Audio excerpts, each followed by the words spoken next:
Sur la télévision Labari en ce dimanche 27 juillet, le point de l'actualité dont en voici le sommaire. La fin du mois de Ramadan marquée par la lecture du Saint-Coran à la grande mosquée de Saï. Cette année encore, la tradition a été respectée, la foi et la dévotion religieuse bien au rendez-vous. Avec nos envoyés spéciaux, nous y serons dans quelques instants. Un fichier électoral biométrique pour les futures élections générales au Niger. Le comité chargé de l'élaborer a été installé hier, samedi 26 juillet. En ce dimanche, également, à la fin de la saga d'élections au sein du comité olympique et sportif national du Niger, COSNI, une fin de saga qui a vu le triomphe de Idé Issaka à la présidence du comité. Voilà donc pour le sommaire. Mesdames, Messieurs, bonsoir. Bonne rupture de jeûne et bienvenue au journal. Une grande tradition séculaire, dis-je, forgée depuis la nuit du temps, dit-on. C'est la lecture du Saint-Coran à la grande mosquée de Saï, marquant la fin du mois béni du Ramadan. Elle a eu lieu ce matin même à Saï dans une atmosphère silencieuse et studieuse et de complète dévotion, nous rapportent nos envoyés spéciaux Adam Soumana et Aboubakar Sourey. Saï, la cité historique de Mahaman Diobbo, doit sa renommée grâce à une forte islamisation de sa population qui tente encore de nos jours de conserver jalousement cette identité à travers certaines pratiques, dont entre autres la lecture du Saint-Coran marquant la fin du mois béni de Ramadan.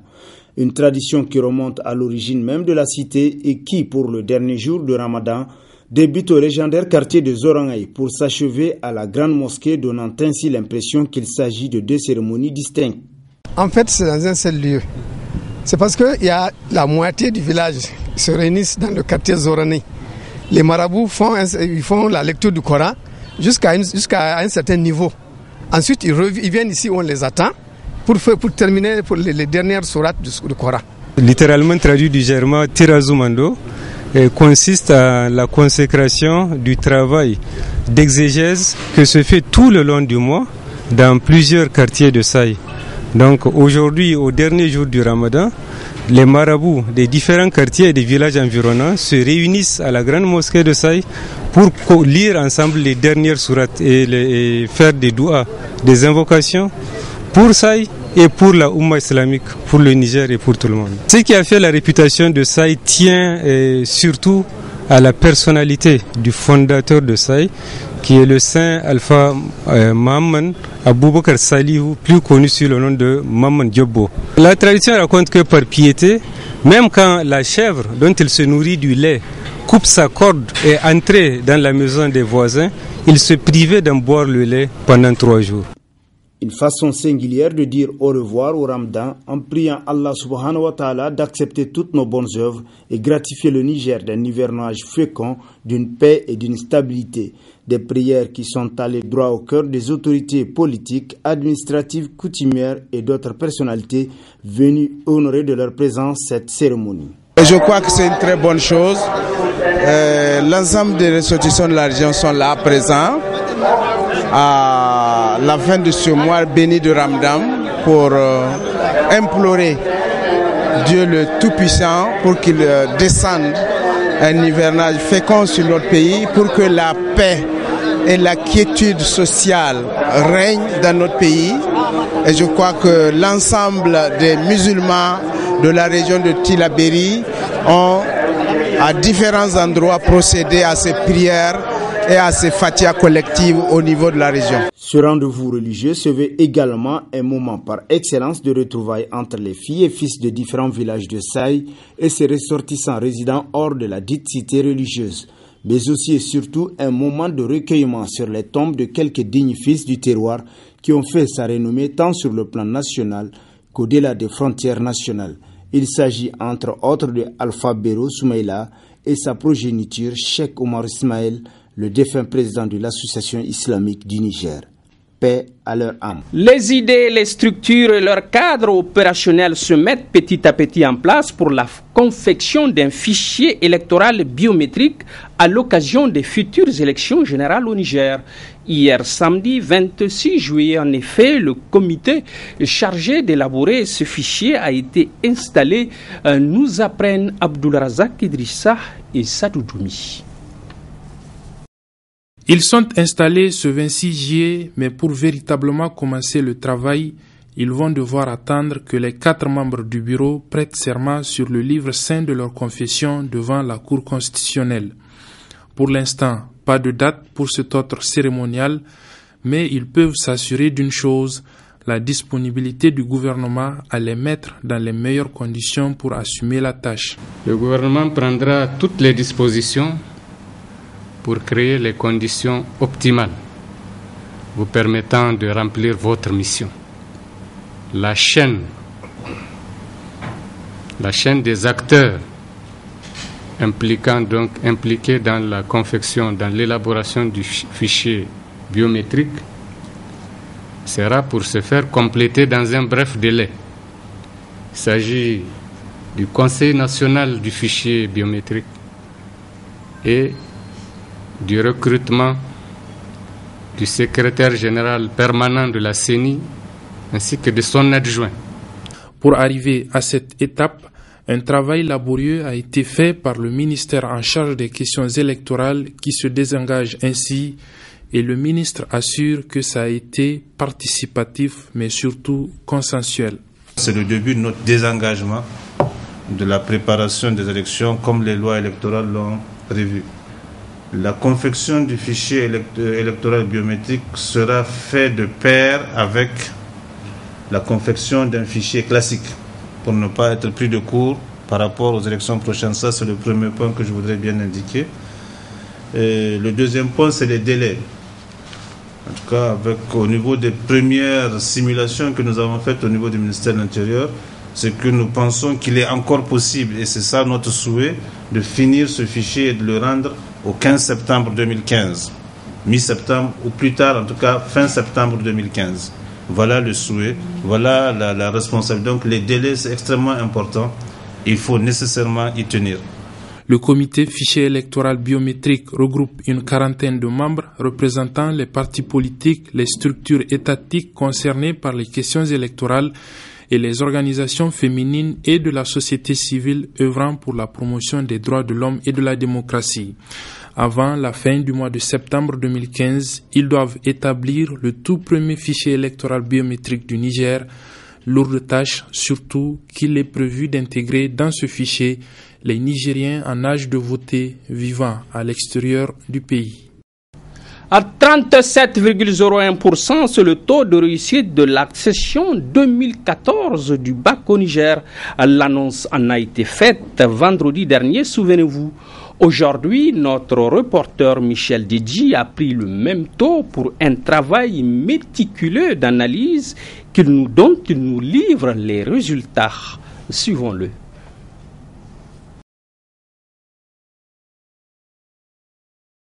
Passé de 35,21% en 2012 à 36,28% en 2013 et à 37,01% en 2014, l'on peut déduire que le taux national de réussite au baccalauréat augmente sensiblement de 1% chaque année depuis maintenant 3 ans.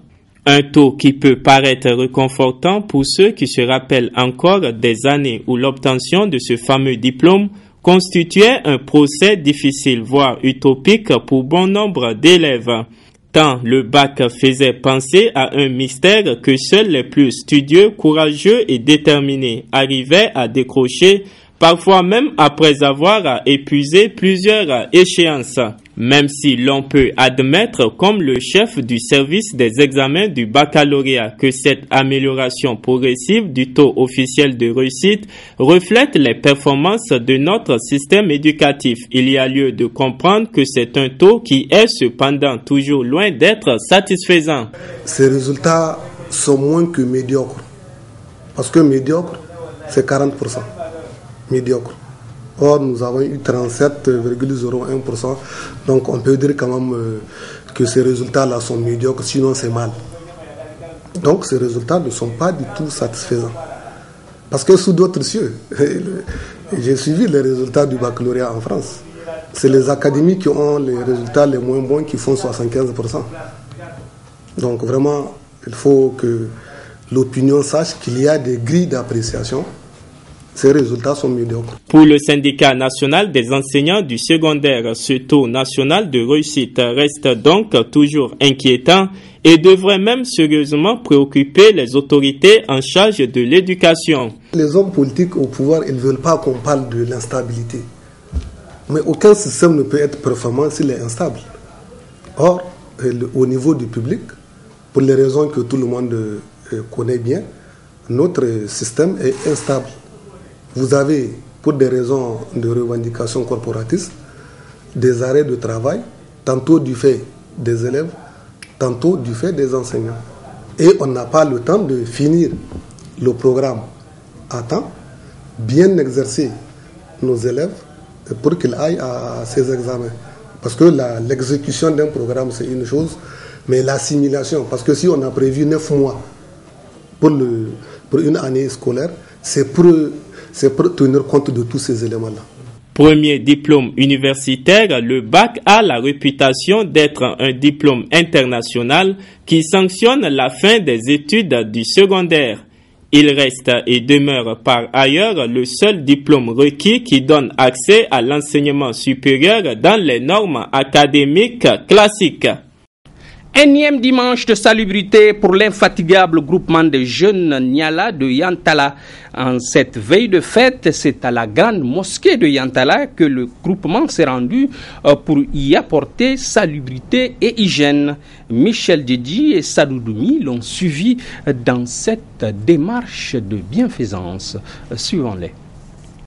C'est une initiative qui s'inscrit dans le cadre des activités de ce groupement visant à promouvoir l'hygiène et l'assainissement dans le premier arrondissement de la ville de Niamey. Donc nous nous sommes dit de venir rendre propre cette grande mosquée pour que le jour de la fête, Inch'Allah, les gens se sentent plus à l'aise.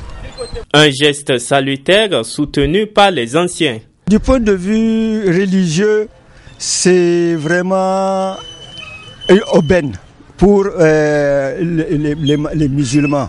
Parce que même dans le Coran, il est dit qu'au moins il faut être dans un endroit propre pour au moins prier.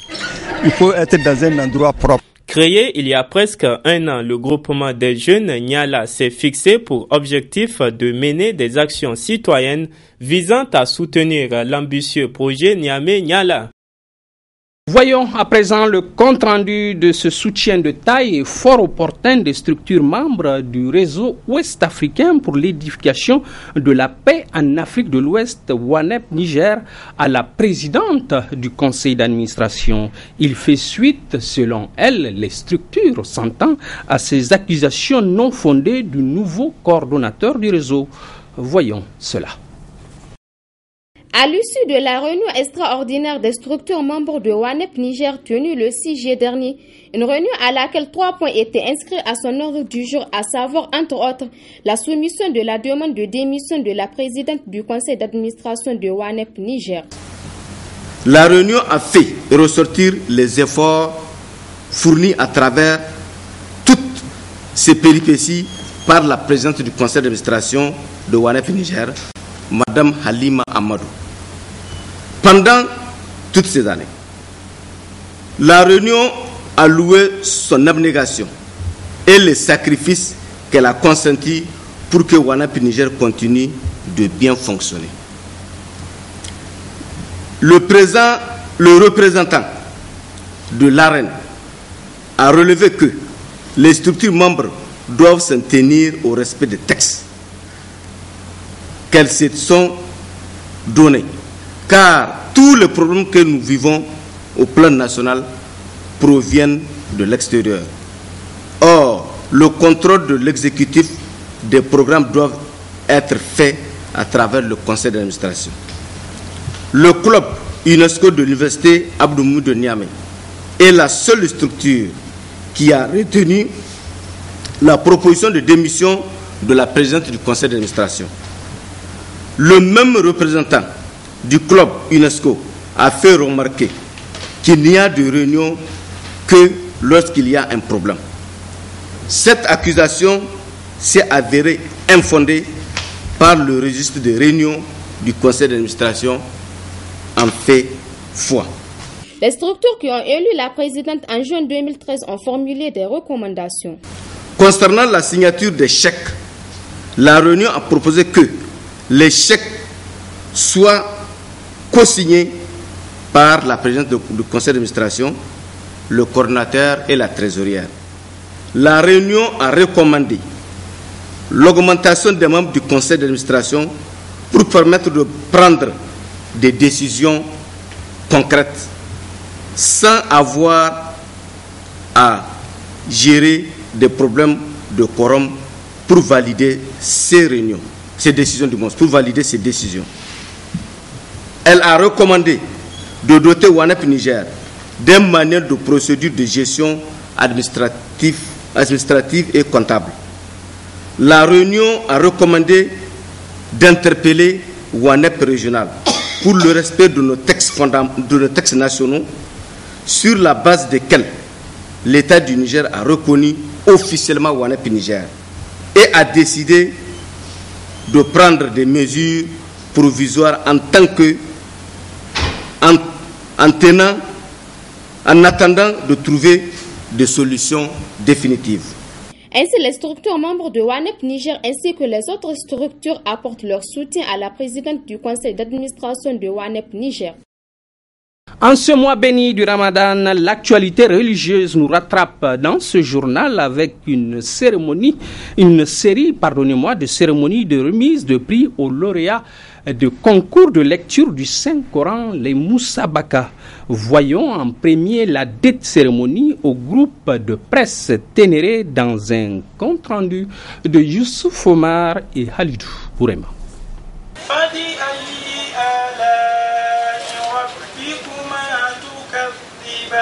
Chez le groupe de presse Ténéré, l'événement tournant du mois béni de Ramadan, Moussabaka, vise deux choses. La première, c'est la promotion de la culture islamique. La seconde, aider les apprenants du noble Coran en difficulté financière de se prendre en charge. Pour ce faire, le groupe offre aux lauréats des lots leur permettant d'exercer des activités génératrices de revenus. En exemple, citons des réfrigérateurs, des machines à coudre. Ce qui explique la singularité de notre Moussabaka, c'est cette forte action de solidarité en direction des couches les plus vulnérables de la population vers les organisations, associations et tout regroupement de promotion de l'islam. C'est le label de la Moussabaka RTT. Pour cette édition 2014, c'est le cimetière musulman de Yantala qui bénéficiera de 3 doubles chargements de latérite pour colmater les tombes endommagées. Les candidats, toutes catégories et ou niveau d'apprentissage du Coran, ont été gratifiés d'un présent. Jugés par un jury, les plus brillants ont mérité des parcelles. Pour tous ceux qui ont contribué à la réalisation et au financement de cette Moussabaka Ténéré, la directrice générale les remercie. Votre présence rehausse l'éclat de cette cérémonie. Soyez-en gratifiés par Allah subhanahu wa ta'ala. Il me plaît ensuite de féliciter le comité d'organisation qui, un mois durant, a patiemment travaillé pour nous permettre de nous retrouver cet après-midi. Mes remerciements vont également à l'endroit de l'ensemble du personnel de la RTT dont je suis fière. Si nous sommes ici à cet instant présent, c'est aussi et surtout grâce à toutes et tous généraux donateurs qui avaient donné au nom d'Allah. Il saura vous récompenser. Pour ma part, je tiens tout de même à vous remercier pour votre confiance. À la Moussabaka 2014, Ténéré, l'on a eu droit à entendre lire le Coran cet ancien lauréat non-voyant, âgé de 15 ans, gagnant du premier prix 2012. Le Coran entier est dans sa tête.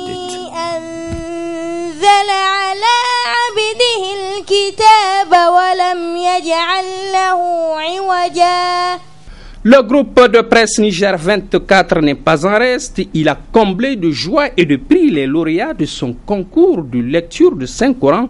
Nous rapportent également Assoumana China et Aboubakar Souley. Depuis sa création, le groupe de presse Niger 24 organise pendant le mois venu du Ramadan le concours de lecture du Saint-Coran, communément appelé Mousabaka, contribuant ainsi au rayonnement de l'islam. Cette édition de 2014, la troisième, s'est déroulée selon 5 catégories, à savoir 2 hizib, le quart du Coran, le demi-Coran, le Coran entier et Tilawa, réservé spécialement aux femmes. Les 3 premiers de chaque catégorie ont été récompensés. Une édition qui s'est déroulée à la grande satisfaction de ses organisateurs. Je suis animé d'une grande joie parce que nous venons de clôturer effectivement la 3e édition du concours de lecture et de mémorisation du Saint-Coran. La 3e édition, c'est pour vous dire qu'il y en a déjà eu 2. Nous sommes à notre 3e et la satisfaction est grande puisque nous avons pu effectivement organiser ça. Et les contributeurs aussi ont en tout cas donné de leur comment on appelle ça, nous ont apporté leur soutien, ils nous ont accompagnés durant une semaine et aujourd'hui, Dieu merci, nous récompensons les meilleurs de 86 candidats puisqu'il y a 86 candidats qui ont concouru cette année et 15 d'entre eux sont sortis du lot et c'est eux que nous avons récompensés ce soir. La première et la deuxième édition, les 2 premières éditions, on les a organisées comme cela. La 3e, en fait, nous avons avancé, nous avons beaucoup avancé dans l'organisation. Et même si ce n'est pas parfait, nul n'est parfait, mais nous tendons vers une organisation en tout cas beaucoup plus performante par rapport aux autres éditions.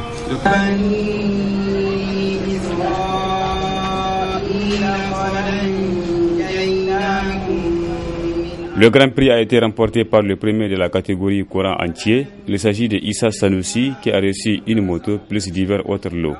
Il s'est dit très honoré par cette victoire avant d'appeler les jeunes à s'adonner à la connaissance du Coran. Des prix d'encouragement ont été également décernés à d'autres candidats qui ont fourni assez d'efforts. Niger 24 envisage de mieux faire de l'organisation de la prochaine Mousabaka en l'élargissant aux jeunes des régions de l'intérieur du pays où il est implanté. Les établissements Taroum, bien connus du public, ont inauguré hier à la cité chinoise à Niamey un centre commercial composé d'une alimentation générale et d'un showroom.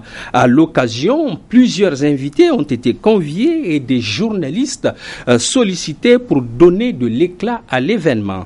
Parmi eux, Mamoudou Saleh et Ibrahim Abdou pour la télévision Labari. Améliorer le cadre de vie de ses concitoyens à travers un service de qualité et de proximité, tel est le souci qui a conduit le Magnamine, opérateur économique Elhaji Boubé Taroum, à mettre à la disposition de sa clientèle une boutique showroom dont l'inauguration a fait l'objet de la présente cérémonie. Un showroom qui vous procure un environnement féerique avec une gamme d'articles de dernière génération que vous ne trouverez nulle part ailleurs. Tous les matériaux que vous voyez ici, si vous partez au niveau des meubles, au niveau des matériaux de construction, en tout cas la majorité des articles ont été commandés en Turquie.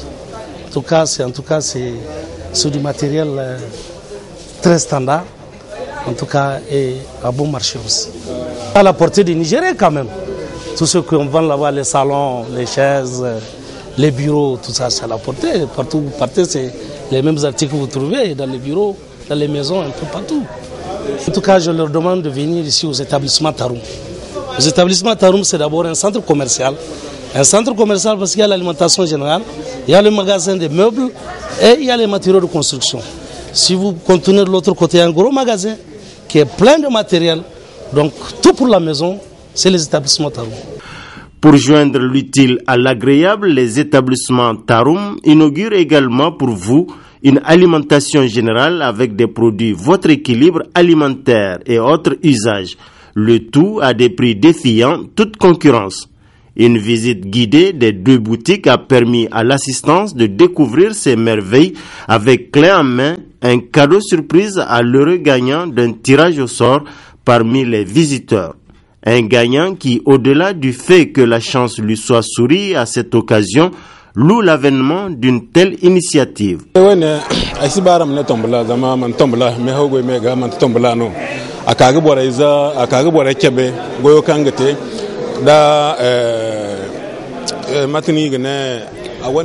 À l'occasion de l'inauguration de ce centre commercial, les établissements Tarum nous ont invités pour voir la nouvelle alimentation générale et le showroom. À cette occasion, on a distribué des tickets à tous les invités. Et ce ticket m'a permis de gagner un poste téléviseur et je suis heureux. Que Dieu le bénisse.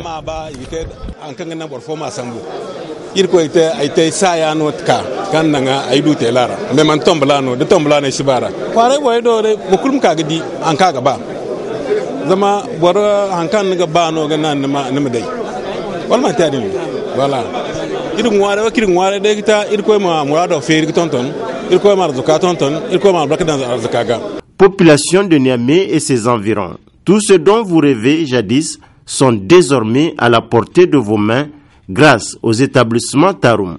Alors, n'hésitez point, faites-y un tour et vous serez satisfait. Nous l'annoncions en titre, le comité olympique sportif national du Niger, COSNI, a un nouveau président depuis ce matin. La fin d'une longue saga jalonnée de multiples péripéties et qui a vu le triomphe, le sacre de Idé Issaka à la tête du comité. Ibrahim Tikiré et Ibrahim Abdou nous donnent les détails de cette ultime bataille. Pour une première fois que les élections du Comité olympique et sportif national du Niger COSNI suscitent autant de candidatures aux différents postes, la sérénité et la transparence étaient au rendez-vous. La nouvelle commission électorale indépendante a effectué toutes les étapes nécessaires avant de passer au vote. 7 postes étaient en jeu, dont la présidence convoitée par 3 candidats. Le président sortant de l'Atalata, le secrétaire général sortant Alhaji Idé Issaka et le président de la Fédération nigérienne d'athlétisme, le colonel Issa Hamidou Jibrila. Au terme du scrutin secret, Idé Issaka a recueilli 12 voix contre 10 pour Talata et 3 pour Issa Hamidou Jibrila. Le président Issaka est donc le nouveau patron de l'olympisme nigérien après plusieurs années passées au poste du secrétaire général du COSNI. Au bout de ce processus, j'ai l'honneur de vous communiquer les résultats auxquels les électeurs sont parvenus. Au poste de la présidence du COSNI, du Comité exécutif national, est élu M. Idé Issaka avec 12 voix. 2 vice-présidents ont été élus à l'occasion de cette assemblée élective. Il s'agit de M.